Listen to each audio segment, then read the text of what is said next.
Welcome, everybody, to another episode of Strife's Sanctum podcast. My name is Citizen Strife, and this week I'm back with more summer anime stuff.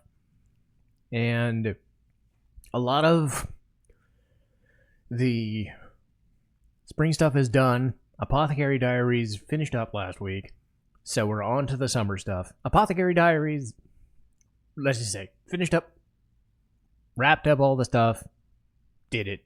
Perfect. So now we're on to this summer. This summer stuff and getting new shows or old shows returning, stuff like that. And usual rules apply for me. It's going to be dub only, so I may or may not be an episode or two behind. I will throw out spoilers in most cases. But a lot of this is just kind of speculation of what I think of a show or what I don't like or why I did, and I'm leaning towards dropping, just vibes of things. And in some cases, like a mystery show, like with Kowloon Generic Romance, I would speculate. Or like Apothecary, figuring out that, a lot of the things that I was complaining about early ended up being answered later because lo and behold, a show that knows what it's doing answers all the questions. So, hooray. But this has a different setup. A lot of shows are returning, and they're returning for a core part 2. And we'll start with Dandadan. Last time when I talked about the first episode or so, they were in that weird creepy village of the thing, of the giant worm and shit. And the last couple of episodes, they were getting Gigi to do stuff, because he was the only one of the main characters to not have a power. So they gave him a power of this weird soccer ball hitting dead guy doing evil shit. Anyway, Dandadan does weird shit. They even brought back the mushroom boxer dude, and it was basically just a giant fucking... You're inside this giant fucking worm, and you're dealing with this fucking thing, and you blew up this fucking place, and Momo's gotta save it, and then she fights the dude, and sexy grandma shows up, and that's great. Dandadan is hard to describe. But they got through the village, and they survived it. Sight unseen, safe and sound, all that shit. Now, I'm not sure how you would survive a giant worm spewing very sticky ass fucking liquid and a volcano erupting, but Dandadan somehow made it work in its weird, twisted, disturbing logic. Anything that could happen does happen in this show, and you just kind of have to go with it. You're about 15 episodes in. If you like the show, you like it. If you like the fact that there's fucking motorcyclists on a fucking Friday night riding a fucking motorcycle outside my apartment, great. Anyway, you would know by episode 1 or 2 if you like Dandadan. I know that by episode 15, I like Dandadan. And there are moments that I wish I liked more that are, well, hidden behind the weirdness. But hey, hopefully the weird shit takes a little bit of a backseat for a bit of an episode, and they let things breathe. Because I do like that Dandadan has that kind of setup where they will kind of focus on characters in once in a while, because you kind of still need the characters to be interesting for the weirdness to take hold, because you want to see them in weird ass fucking situations. But I trust it. Speaking of a show I trust, Toilet Bound Hanako-kun Season 2 Part 2, we got through the mirror world, the fake world, the art world that was trying to keep Nene safe and not dying, but that didn't happen. And now we're in this new, we're in the old world again, the same thing. What I did notice from the intro to this core is it's going to focus a lot on Aoi Akane, which is Nene's friend, who really has just been noticed as the popular girl, but hasn't really done anything in this. but I get the feeling they are going to focus on her, which is good, because it's nice to flesh out other characters than the main people once in a while, especially if you're trying to establish them as friends or main characters in their own right. It doesn't mean that she has to be in the friendship group or with Hanako, but maybe she is. Who knows? Maybe she ends up becoming one of the wonders. I don't know. But the new wonder has revealed himself, and crazy shit happened in the first episode, but it feels good. I love that Hanako-kun. I was always planning on doing it for one of the Octobers, and I never really got around to it. So being able to talk about the new season at in a small dose is kind of nice. I'm maybe in October. I know I'm going into episodes already of other things, but I might set aside an episode specifically for that show because it does fit that creepy vibe that Halloween provides, but in a good comedic way. I'm glad they brought it back, and they didn't wait fucking 5 years like they did last time. Sakamoto Days, Core 2, mostly just showing off the other people for a change. Like, you had the main people doing stuff in the early part of the episode, and then they had the other side characters of the the Japanese assassination, whatever they call it, doing their own fights, which is an interesting take because I would have figured they would be the villains of the thing, but still, they have yet to establish that Sakamoto Days really has anybody but villains, pretty much. So, seeing a side character get to fight somebody random is kind of neat. If nothing else, you get to establish them as a person. Because,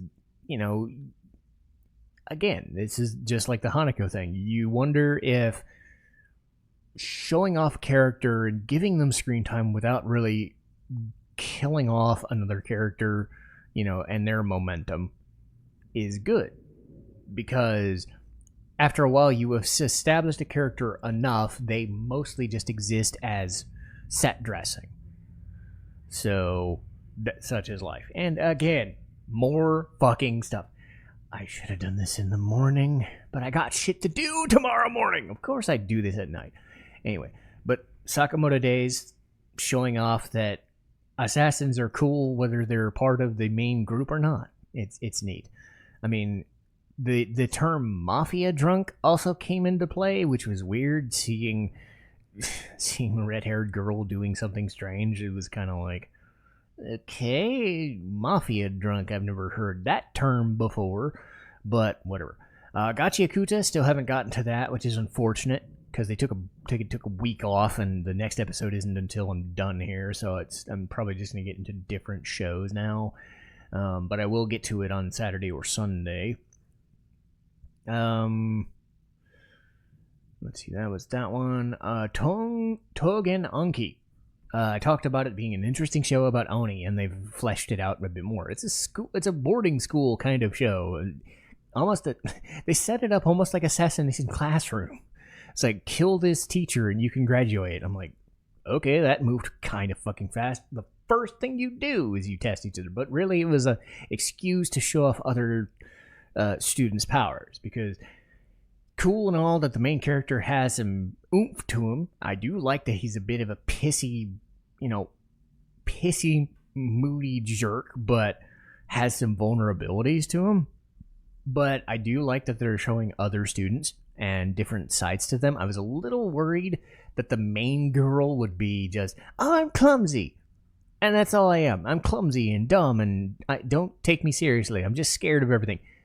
And then they showed what her power was, and I'm like, oh. Okay.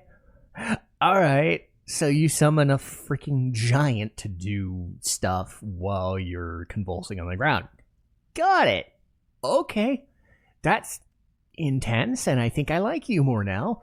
I mean, because let's face it, I hate shy characters. I really do. But when you have something up your sleeve like that immediately, it's like, oh, you might have something interesting to do. That's good. I like that. And, the other guy throwing out fucking buzzsaws and chainsaws for blood in his arms, that's kind of neat. But, there's only so much you can do with the I'm a rival kind of dude without it becoming just irritating. So having the main guy shoot off his main super gun and impressing people early on was like, hey, cool, we're avoiding that trap. Let's see, Leviathan. Got to the second episode this week. Started it because this was one you could binge watch on Netflix as opposed to watching every week. But much like Moonrise, I didn't want to just overload myself because I don't think it's that interesting. Because there's a lot of shows that sometimes are just so, bang, I want to see it. Bang, I want to see more. Bang, I want to see more. But it does take the right one, and I don't think Leviathan is gonna be that. I am interested in Leviathan more after the second episode, though. The first episode, I didn't really care for the Prince Alexander too much, or his, political journey and the walkers and shit. It reminded me just like, you're just kind of doing metaphor refantasio, and I kind of bounced off that too, because I don't really like political shit. But, the walkers reminded me of that weird running airship thing, from Metaphor. That's why I brought it up. But Leviathan's whole thing is its alternate history, and they have a walker, or they have a flying ship. But when they showed off the Leviathan, it was really cool. It was giving me like Xenoblade Chronicles vibes of these floating, gigantic monster things. Living, breathing monster things. But also, like, with people in them, I'm like, how does this work? And they showed off how it sort of works. And they have, like, military purposes and stuff. So you get a side story of Prince Alexander. He's one of the main characters. He runs away he has to be shipped off from home and taken to another allied country because reasons. They talk about an assassination plot, and he's left alone. He has his inheritance or something. So they have to fight that part of the war. But on the other side, on the British side, you have Dylan, who's a woman who hides herself as a man. She goes full on Mulan, and her reactions to things are really the best part of the show. It's like she's excited about things, but in that like sort of subtle giddiness that is kind of infectious. Like, she's not like in your face, oh my god, this is so amazing. She's like, oh, she's just like in awe of everything and smiling. And this was made by the guys who did Trigun Stampede and Land of the Lustrous, so it has that CG that looks really fucking good. So you get to see the reactions to things, and the battles are well paced and stuff. I'm getting kind of Violet Evergarden vibes from the setting and the just the vibe of the war torn country shit. I'm not expecting it to be that good, but I'm liking where it's going at least. So I don't know. Again, it's a lot of episodes. Early signs where it's pretty good, but it's not anything to write home about, and that's kind of good enough, I think. With You and the Rain, early contender for show of the season, other than Toilet Bound. I think Hanako-kun is my favorite of the sequels because as much as I like Dandadan and Sakamoto Days, they're too much in your face. I like that Toilet Bound Hanako-kun has some interesting like interplay with their setting and their goofy comedy Japanese horror aesthetic, mixes well. But as far as new shows that are unique, who knew that a show about a woman and her dog would be the most exciting thing? Because it's so nothing. But it's a woman and their dog. And it's great. And I'm hoping that they add more to it because they're obviously trying. They're going to say, this isn't a dog. This isn't a raccoon. This is totally an alien, but she thinks it's a dog. That's the best part. Everybody sees that it's not a dog because it's got this weird look to it. She finds this stray alien thing in a box somewhere, takes it home. It doesn't open its eyes. it has a raccoon tail and a raccoon fur coat, but it looks like a dog, sort of, but it looks like a raccoon, sort of, but you can tell there's some bleepy light thing sometimes. It's totally a freaking alien or whatever. And there's a scene with a fucking vet that's just looking at this pet, and it's scaring the shit out of it. And you see the reaction of this pet, because the pet doesn't talk yet, but it can write things. The subtitles don't work on mine for whatever reason, so I don't know what it's technically saying, but just judging by the woman's reaction, it's just a pleasant, fun thing. So like this raccoon dog alien thing is writing its thoughts down on paper, and you don't question it. You just say, oh, that's my dog. It's subtle humor and subtle chill vibes at its best. It's wholesome. I haven't seen a show like this in a while, and not one with that kind of skill. I would say the closest thing I remember would have been Konohana Kitan or the Helpful Fox Senko-san. You know, just shows that were just, it's wholesome, it's a comedy, it's funny, there's no stakes, you're not trying to do it, and it's even more chill than those. Because I don't even know if there's going to be any stakes to this at all.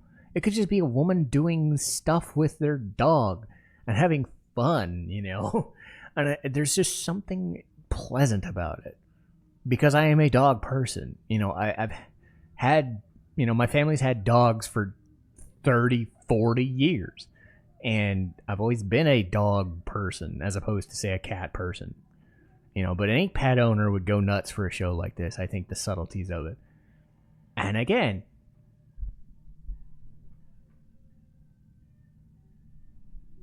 I turned my microphone towards the outside because this is like the third interruption I've had. I don't know if it picked it up. I'm being really, really antsy here. This is what I deserve, I suppose.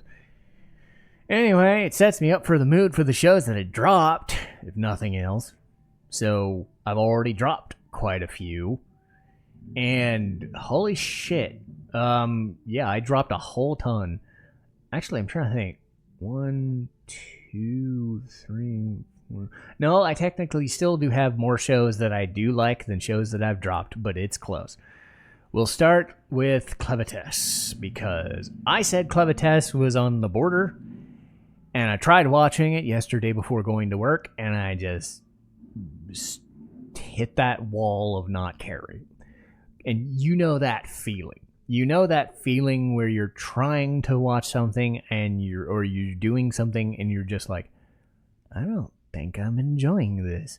That realization that nothing you do about it will make you feel any better, because you're just like, I don't know if I like this thing anymore. I mean, it was okay, and then I think my issues with the main character, the dude turning in from a giant puppy dog demon thing to a very boring, nondescript dude with a horn. Like, protagonist man with a horn, but he's angsty, and he just judges people, and he says he's mean and angsty and what, you know, but not in a fun way. He's just standing there watching shit happen. And yeah, he does damage and kills things, but I don't really get invested in him doing it. I'm not invested in Alicia anymore, and she was the one thing I was liking about it. And I just was like, I don't think she's a character. She's a person to get dialogue over. And her being enslaved to this guy that I'm not interested in is not an interesting storyline. It's not an interesting subplot. I don't really care that she's sort of immortal, because she's not really fighting it that hard. She's saying all the words, I'm just not hearing them or caring, because if it was a different main character, or if the dude was in like the Elias form, like a skull mask, like a big puppy dog with a skull mask, rather than just a boring ass black-haired Japanese-looking kid, I think I'd be more interested. So if you like Clevatess, that's fine. I just felt It was trying too hard to be a dark show, and it doesn't really do anything. Like, Tougen Anki and Gachiakuta do the same thing without really forcing it to be dark and edgy, you know? Ooh, they say fuck. Ooh, they show stuff. They show a lot of dead guys. They eat people. Like, okay, are you interesting? I didn't find Clevatess all that interesting. There's nothing about this setup that I find engaging. So I got my 3-episode rule, and I was like, all right, fuck off. But it's better than some of these other ones, which I dumped in very short order. So let's knock them out. The Water Magician, dumped it after half an episode. The most bog standard isekai setup ever. Dude gets run over by a truck. Dude finds a god. Dude gets his powers. Okay, now what does he do? He gets a world. He gets a power with his water magician shit. And his only interesting feature, the only thing that I would have serviced anything of intrigue out of this, was him using like chemistry and like weird, thought processes to change and manipulate the water and do different things and test out his powers. But he, as a character, is a fucking loaf of bread. And I don't care. And he doesn't talk like he's interesting. So I dumped it. The water effects alone were not enough to get me, because it's boring. But it's better than Secrets of a Silent Witch, who I didn't care about because I dumped in 2-3 minutes. It was another of the, I have dialogue, I'm going to talk to you, and it's going to be a thing. And then, to top it all off, the shy main character. Do you have a blood-soaked person killing things like in Tougen or Tougen? No? Bye. I dumped Shy after about 10 or 15 episodes too, because I'm too old to just be palling around with a person who has no initiative or is scared of everything. And if that's all you've got as a character, then I'm barely interested. So whatever. Watari-kun's garden is about to collapse, because I think that's what the asterisks mean. There's no fucking, there's no... Yeah, it's a 6-letter word, but it's whatever. Oh shit, I forgot my Dress Up Darling. I gotta put that on my list. I'll get to Dress Up Darling after I get my other stuff done. Let me see. Dress Up Darling Core 2. The Dress Up Darling Core 2. Yeah, speaking of shows that are great. Dress Up Darling Core 2.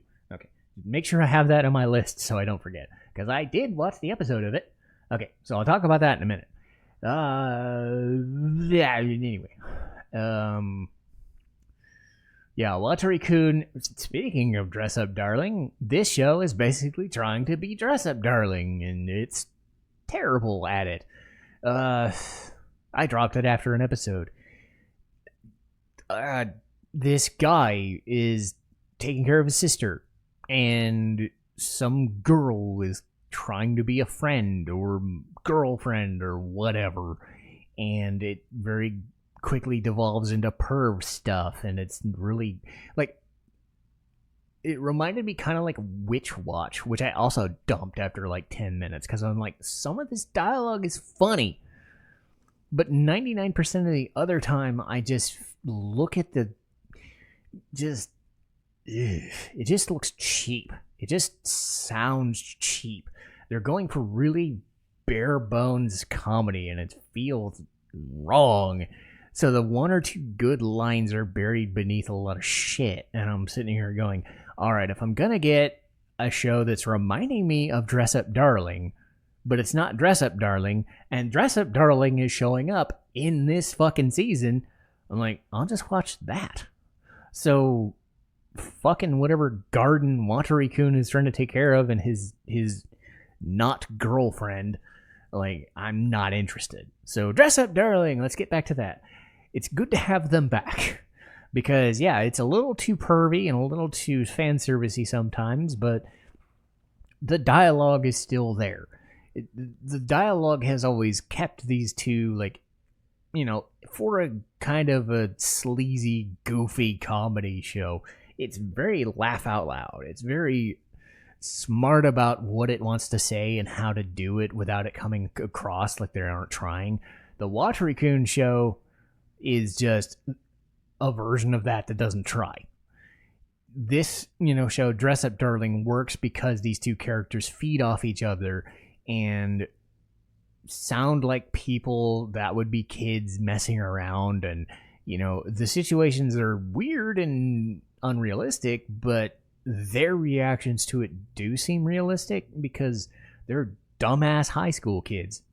They work with the situation, and all the pretty costumes are funny, and all the in-jokes about anime and fan service, and a show like this, I guess, can get away with it because it's doing a cosplay thing. It doesn't veer into uncomfortable, or if it does, it doesn't veer into it too much to be a distraction, because there are shows throughout history of anime where they just show off tits, crotches, and butts every 5 seconds without shame. This is not that. At most, you'll get like, oh, here's a scene of it because we're doing the thing in the home, or we're doing it, whatever. We're doing a comedy bit, once or twice an episode at most for a second. Here you go. It's funny. Dress Up Darling's great. I'm glad it's back.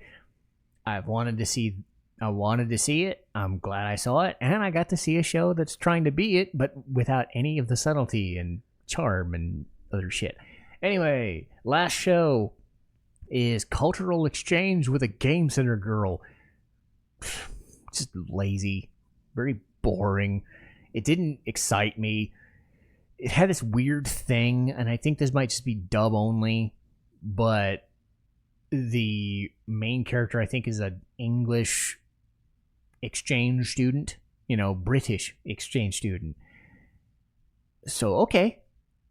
They speak British. It's fine. It's not a problem. But for whatever reason, this Japanese guy, who in the English version is speaking English, starts speaking British, and kind of terribly. So I don't know if this was a choice the dub made, or if this is what the Japanese person did. Again, I don't know if this is what I didn't watch it enough to care. Right, I dumped it after 5 minutes because I didn't see anything of these two characters that I wouldn't get anywhere else. Done better. It's like, okay, it's a girl in an arcade talking to a guy who works in an arcade. I'm not interested. I just don't get it. And then the lazy British accents, forget it. Fuck, whatever. It's dumb. I said no, and I gave up. I have enough stuff to get me through this season. I've got a show about a woman and her alien raccoon dog. I don't need this. So anyway, we're early on into the good stuff of the season now that stuff is being dubbed and I can actually show it.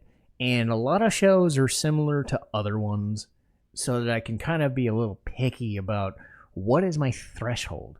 Because again, Clevatess is fine. Like, my threshold is usually 1 or 2 junk food shows at best if it's got something interesting to say. And even like Clevatess, compared to the stuff I dropped, would technically be better. It just wasn't for me. Because I know that I have a show that does a lot of the... 2 shows that honestly do about the same quality, but better. Just more interesting. There are more dynamic characters at play. And I care about characters more than setup. Because I need a character to latch onto. I've said this for years now, and I reiterated it in one of my last Breath of Fire episodes, was I need a character to gravitate to. I don't care about your setting unless it's a very good-looking setting or a very interesting setting. If you don't have a character for me to latch onto, I have a lot of hard time really kind of getting into the things. So you better have something else that drives you, and I don't think it did. But Gachiakuta and Tougen Anki did kind of like, it's basically like half and half. Like the depressing, depraved, apocalyptic setting you've got in Gachiakuta, but you have a better main character. And then you have a really cool main character, but a kind of a bare bones, like, fighting set up with blood and shit. And again, Tougen is fine. It's not amazing. I'd say Gachiakuta is better, but the main character is an interesting take on the angsty asshole. Sometimes that character does not work. Other times he does, and this is one of those rare times it does. So, contrasting that to Clevatess, a show that is serviceably pretty good for what it's trying to do, but ultimately falling flat because I'm just bored. Well, it's just not for me. But that'll do for today, and do for this setup. More like either new shows will get added to the rest of the season, or it'll just be a bunch of these shows. But a lot of these have potential, and a lot of these, are going to be keepers because they're sequels to cores. So there's a lot to love about this season, and I'm really happy about it. So I will see you guys next time. Citizen Strife, signing off.